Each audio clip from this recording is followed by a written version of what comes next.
Next, I'm joining Clay back closer to Watford City to explore the North Unit of Theodore Roosevelt National Park, named after the 26th President of the United States, whose time with authentic cowboys in the 19th century in North Dakota would shape his presidency and the future of America.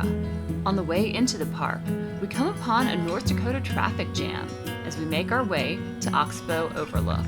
Clay, you've taken me to a spot that looks like a postcard. This is the Grand Canyon of the Little Missouri River, Darley. And this is one of the most spectacular things you can see on the Great Plains.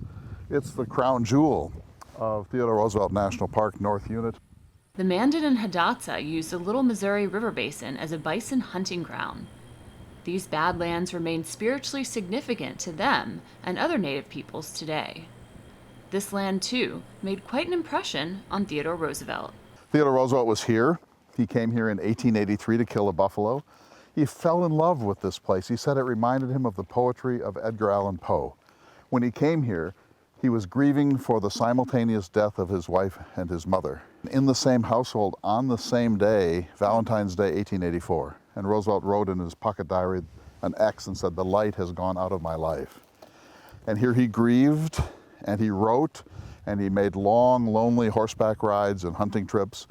He threw himself into frontier life, one of the last little slivers of the frontier in America. He gleaned his conservation ethos here. He realized the West is magnificent, but it's fragile. So he came out here at a time that was so dark in his life, and this helped rejuvenate him. He was filled with grief, and then things got so much better when he buried himself in the Badlands.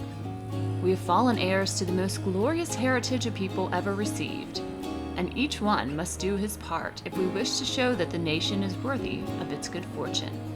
Theodore Roosevelt.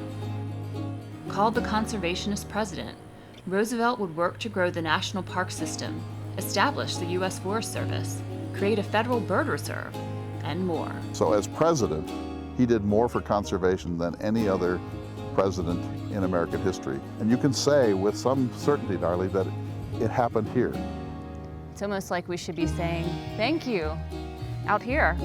Thanks for saving this special place so we can all come out and enjoy it.